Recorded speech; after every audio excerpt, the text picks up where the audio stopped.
Aujourd'hui, je te montre comment utiliser le ruban en mode expert. Que tu sois débutant, un utilisateur intermédiaire ou même un utilisateur avancé, tu trouveras ici des informations qui te permettront d'être plus efficace dans ton utilisation quotidienne d'Excel, en ce compris pour des choses que tu sais déjà faire, mais que je vais te montrer comment faire plus vite. Et donc cette vidéo fait partie de ma formation gratuite que je te propose sur ma chaîne. J'illustrerai tout ce qu'on verra ici dans un exemple de mise en forme. Donc on va rester sur des choses simples, mais je vais te montrer comment, en utilisant le ruban en mode pro, tu vas pouvoir faire toutes ces choses-là beaucoup plus rapidement.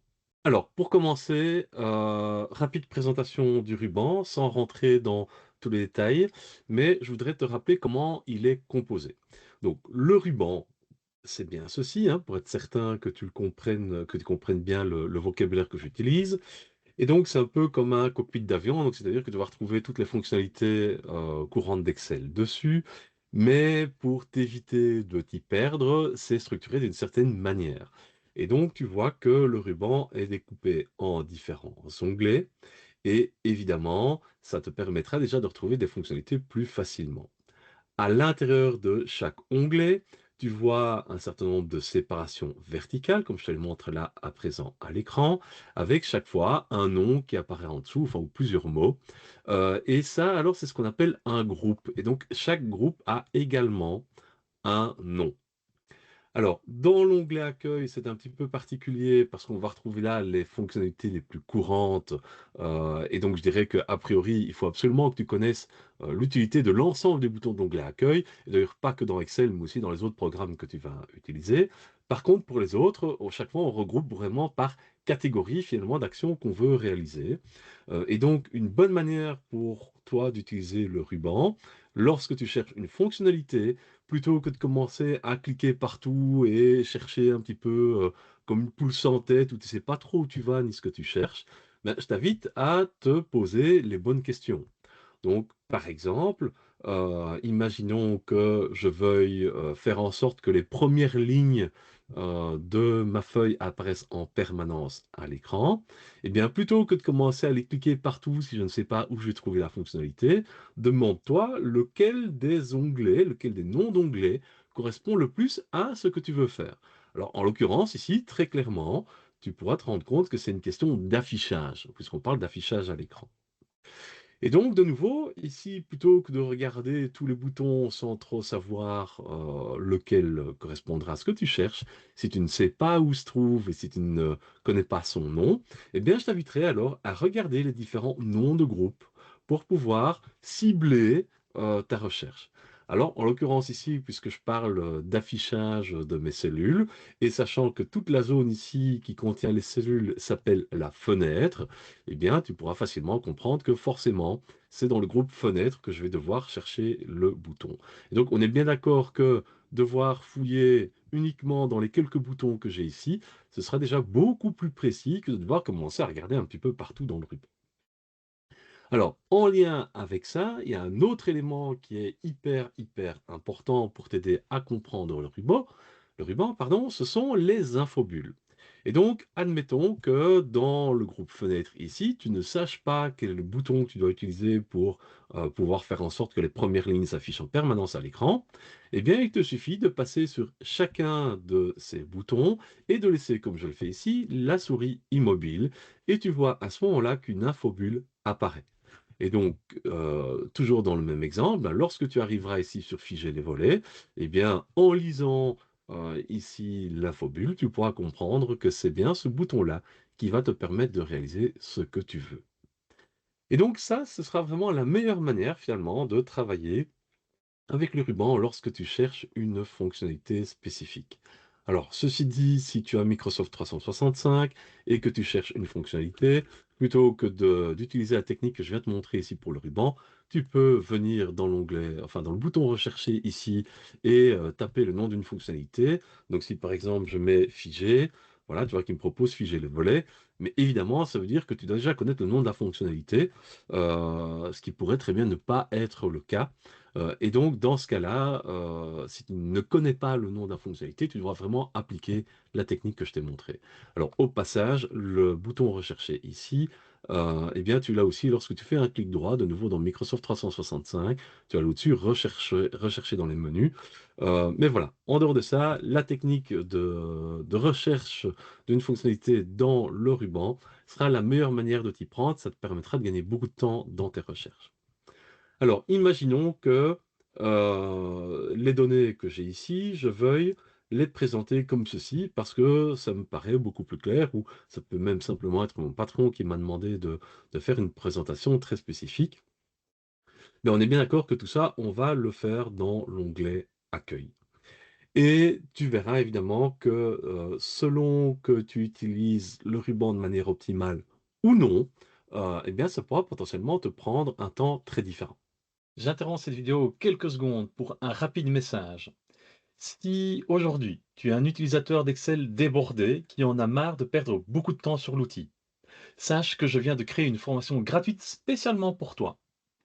Pour en profiter, tu as juste à cliquer sur le lien dans la description de cette vidéo et inscrire tes coordonnées pour pouvoir accéder à cette formation. Ne rate pas cette occasion. Et maintenant, retour au sujet principal de cette vidéo. La première chose que je voudrais déjà te dire, et l'onglet accueil est le bon nom, enfin le meilleur endroit peut-être pour te le dire, c'est que dans le ruban, tu vas trouver les options générales, mais donc celles dont tu es le plus susceptible d'avoir besoin, mais tu n'as pas tout dedans. Donc, et tu n'es pas limité à ce que tu vois directement ici, par exemple dans le groupe alignement. Alors, si tu veux aller un peu plus loin, eh bien, sache que tu as chaque fois des options complémentaires que tu peux ouvrir en venant cliquer ici sur les genres de petites encoches. Donc, par exemple, je clique maintenant et tu vois que ça m'ouvre d'autres options de format de cellule au niveau de l'onglet alignement. Alors, un premier exemple avec ça, bah, imaginons que ceci, je veuille que ce soit centré par rapport à mes données, donc sur l'ensemble de ces cellules. Alors, tu connais peut-être fusionner et centrer, mais fusionner et centrer a un certain nombre d'inconvénients. Ça peut être globalement dangereux d'utiliser fusionner et centrer, surtout si on veut utiliser des formules et ce genre de choses. Et donc, si tu veux quand même que ceci soit centré sans fusionner, hein, je te montre un bête exemple quand ceci est fusionné. Bah, si je sélectionne à partir d'ici, forcément, je vais sélectionner ici, enfin tout en dessous. Je ne pourrais pas ne sélectionner qu'une partie des infos. Et donc, si tu ne veux pas fusionner et centrer, eh bien, il y a comme une option qui t'est proposée, mais tu dois alors ouvrir justement toutes les options de format de cellule au niveau de l'alignement. Et là, dans l'alignement horizontal, tu peux ici très bien lui dire que tu veux centrer sur plusieurs colonnes. L'avantage de ça, une fois que tu le valides, c'est que les cellules ici vont offrir le même comportement visuel que fusionner et centrer, mais ça reste bien des cellules individuelles. Et donc, ça t'enlève les inconvénients que tu peux avoir avec fusionner et centrer. Autre exemple qui pourrait être particulièrement utile. Donc, imaginons que tu te dis, bah voilà, tout ceci ici, je vais changer la taille de police, je vais par exemple mettre en caractère gras, je voudrais changer la couleur de remplissage pour celle-ci, et changer aussi la couleur de police pour prendre du blanc. Donc j'ai quand même répété pas mal d'opérations distinctes, et si je veux répéter ce format, par exemple sur chiffre d'affaires, chiffre d'exploitation, charge d'exploitation, pardon, et résultat, bah, j'ai pas envie de répéter toutes ces opérations. Et donc, c'est là que normalement, je vais utiliser le bouton reproduire la mise en forme. Eh bien, pendant des années, ce bouton dont je connaissais l'existence, je l'utilisais très mal. Qu'est-ce que je faisais? Bah, je cliquais dessus et puis je disais, ah ben voilà, je viens maintenant reproduire ici. Et puis je disais, bah ça, je veux le reproduire ailleurs. Donc je recliquais dessus et je remettais ici. Et puis même chose, je recliquais encore dessus et je remettais ici. Eh bien, sache que c'est absolument inutile. Et si tu prends l'habitude de lire les infobules, et notamment ici pour reproduire la mise en forme, si on lit bien tout, dans le dernier paragraphe, tu vas pouvoir lire que pour appliquer la mise en forme à plusieurs endroits, eh bien, tu peux double-cliquer sur ce bouton plutôt que de faire un simple clic. Donc, en l'occurrence ici, quand je fais un double clic, tu vois qu'il y a un petit pinceau qui apparaît dans mon curseur en plus de la croix de sélection. et que ce pinceau reste même quand je viens cliquer sur chiffre d'affaires. Et donc l'avantage, c'est que je peux maintenant venir cliquer ici et venir cliquer là. Donc j'ai pas dû recliquer plusieurs fois sur le bouton pour reproduire la mise en forme. Donc ça me fait gagner du temps. Alors attention évidemment, si je viens cliquer n'importe où ailleurs ici, je vais reproduire à nouveau, hein. Par exemple, si je clique là, ce qui n'était pas souhaité dans le cas présent. Donc il est important, une fois que tu te dis, OK, j'ai bien utilisé ça partout où je le souhaitais, de désactiver ce mode-là et tu vois en fait que mon bouton ici, reproduire la mise en forme, est toujours activé, un peu comme un interrupteur. Et donc tu peux soit recliquer dessus, soit faire la touche Escape du clavier, c'est ce que je vais faire ici, pour désactiver. Et donc tu vois ici que j'ai plus le petit pinceau à côté de mon curseur, donc je peux cliquer n'importe où, ça ne sera plus une reproduction de mise en forme. Donc en l'occurrence ici, je vais annuler la dernière reproduction de mise en forme qui était inutile. Et donc voilà. On pourrait très bien déjà se dire ici que on voudrait également créer maintenant des bordures, mais de nouveau, dans les bordures, si je regarde les options qui me sont proposées ici, les choix sont limités. Alors, admettons que je ne veuille pas mettre de bordure sur la cellule supérieure droite ici, donc je vais sélectionner toutes ces cellules-ci, et avec la touche CTRL enfoncée, je vais pouvoir effectuer une deuxième sélection. Et donc, plutôt que de choisir une des bordures qui m'est proposée ici, je vais ouvrir le menu Autre bordure. Et donc, tu vois que Autre bordure, c'est le même menu que celui dans lequel j'étais tout à l'heure sur Alignement, mais dans l'onglet Bordure. Et donc, ça veut dire que j'aurais pu aussi cliquer sur une des encoches pour ouvrir ce menu et puis venir dans l'onglet Bordure. Et en l'occurrence ici, tu vois qu'il y a plein d'autres options qui me sont proposées, comme par exemple dire que je peux choisir une couleur. Alors je vais prendre la même que celle que j'ai choisie dans mes remplissages de cellules. Tu vois donc que ça s'applique alors à mes bordures. Je peux choisir même d'autres types de bordures avec des pointillés, ce genre de choses si ça m'amuse. En l'occurrence, moi je vais garder ceci. Et je vais lui dire que je voudrais des bordures de contour, mais aussi des bordures verticales à l'intérieur. Donc au lieu de dire que je vais mettre des bordures partout, eh bien je peux, en travaillant de cette sorte et en faisant un détail, finalement obtenir ce résultat-ci. Je peux également, si je le souhaite, revenir dans ce même menu en disant que ici, je voudrais quand même malgré tout une bordure qui vienne se mettre en dessous. Alors comme je suis déjà allé dans le menu Autre bordure, eh bien la partie de gauche ici du bouton me propose en raccourci la dernière fonctionnalité que j'ai utilisée. Donc toi, quand tu vas ouvrir Excel, de prime abord là pour les bordures, il te proposera par défaut le premier choix qu'on a ici, qui est bordure inférieure, mais dès que tu utilises un des autres choix ici dans ce menu, eh bien c'est lui qui est proposé à gauche. Et ça me permet de te montrer une nouvelle astuce, c'est que dans bien des cas, un bouton est divisé en deux. Et donc tu vois qu'il y a une petite séparation verticale qui apparaît ici entre le comportement par défaut ou le fait de pouvoir ouvrir le menu complet pour aller chercher d'autres options. On a la même chose par exemple ici avec le bouton pour la somme. Si je venais à cliquer à gauche, eh bien ça me ferait une somme. Bon, ça n'a pas beaucoup de sens dans le cas présent. Et si c'est pas une somme que je veux, mais une moyenne ou autre chose du style, eh bien, en cliquant sur la partie de droite, ça m'ouvre le menu. Donc, en étant attentif de nouveau à ce qui apparaît, eh bien, tu pourras utiliser le ruban de manière beaucoup plus efficace. Alors, en l'occurrence, ici, ce que je vais faire, je vais rester sur des bordures bleues. Je vois qu'il y a déjà un certain nombre de bordures qui apparaissent, mais je vais dire que je veux aussi le contour pour pouvoir obtenir comme ceci des bordures ici et mettre tout cela plus en évidence. Et donc, on pourrait très bien imaginer que ceci, en plus, je veuille aussi le mettre en plus grand et que je veuille le mettre en caractère gras.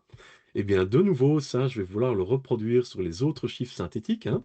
Et donc, je réutilise le pinceau. Et cette fois-ci, je ne l'ai pas fait sur une cellule, mais sur une plage de cellules. Et bien là, je peux simplement venir faire un clic. Et tu vois qu'il va reproduire sur autant de cellules que ce que j'avais dans ma sélection lorsque j'ai cliqué sur reproduire la mise en forme. Et donc, je peux le refaire de cette manière-ci également. Et cette fois-ci, je ne vais pas faire Escape. Je vais cliquer sur reproduire la mise en forme pour le désactiver. Comme ça, je t'aurais prouvé que les deux techniques fonctionnent bien. Alors au passage, ici, je peux le mettre aussi un peu plus grand et en gras pour le mettre en évidence. Alors, imaginons que maintenant, je veuille décaler Ici, les différentes rubriques de chiffre d'affaires ou de charges d'exploitation, hein, pour obtenir quelque chose comme ceci. Il est clair que je vais pas commencer à venir mettre des espaces manuellement parce que, un, bah, c'est pas très pratique. Il faudrait que je me souvienne du nombre d'espaces que j'ai mis, et cetera. 2, je dois le reproduire partout. Enfin bref, tu sens bien que globalement, de toute façon, c'est du chipotage. Alors je t'avoue que moi, pendant des années, quand j'avais ce genre de choses-là, qu'est-ce que je faisais? Eh bien, plutôt que d'utiliser tout ceci dans une seule et même colonne, eh bien, je commençais à jouer avec plusieurs colonnes. Mais donc, ça veut dire que très clairement, si j'avais encore en plus un détail de mes frais de personnel, par exemple, en personnel ouvrier, personnel employé, par exemple, bah, j'allais encore utiliser une troisième colonne avant de commencer à mettre mes nombres. Et donc, ça veut dire qu'en plus, quand je voulais commencer à mettre des bordures, bah, tout ça, c'était quand même pas très pratique et je faisais beaucoup de chipotage. Et donc ça, c'est quelque chose que j'ai fait pendant des années. Alors que si je connais toute l'utilisation du ruban, ou de nouveau, si je réfléchis un petit peu, je veux travailler sur l'alignement, hein, pour pouvoir décaler un petit peu ceci. Alors, il est clair que c'est pas du centré que je veux faire, parce que sinon, bah, le problème, c'est que mon texte ne sera pas aligné à gauche. Donc, je veux garder un alignement à gauche, mais en étant en décalé. Et bien de nouveau, à ce moment-là, en utilisant les infobulles, je peux découvrir que j'ai un bouton qui est là sous mes yeux depuis que j'utilise Excel, qui s'appelle Augmenter le retrait. Eh bien, sache que ce bouton, pendant au moins 15 ans, je ne l'ai pas utilisé, c'était complètement dingue, alors qu'il était là, donc ça me permet de te rappeler l'importance de bien comprendre tout ce que tu as dans l'onglet Accueil. Et donc ici, je peux cliquer une fois pour un retrait, ou, pardon, si je veux que ce soit un petit peu plus net ici, je vais le faire deux fois, hein, et donc même chose ici, voilà, je peux augmenter le retrait. Et donc, bah, ça te permet finalement de pouvoir faire beaucoup plus facilement un certain nombre de choses. Et donc, tu vois que finalement, on arrive au résultat qui était attendu, hein, si ce n'est que j'ai mis en plus de caractère gras ici. Mais tu vas pouvoir finalement utiliser le ruban de manière beaucoup plus professionnelle. Tout ce que j'ai fait dans cet exemple, je suis persuadé que tu sais déjà le faire parce que ce sont finalement des choses très basiques, hein, à part peut-être le retrait, mais mettre en gras, changer la couleur de police, la couleur de remplissage, etc., sont des choses totalement basiques et que on peut découvrir par soi-même. Mais il est clair que en utilisant le ruban de manière efficace, on va pouvoir faire ça de manière beaucoup plus rapide. Et donc, je suis resté ici sur des opérations très basiques, mais garde quand même bien en tête les différents conseils que je t'ai donnés pour pouvoir utiliser de manière beaucoup plus professionnelle le ruban. Et je suis convaincu que ça pourra te permettre de gagner beaucoup de temps au quotidien dans tes opérations courantes. Et maintenant, c'est à toi de jouer.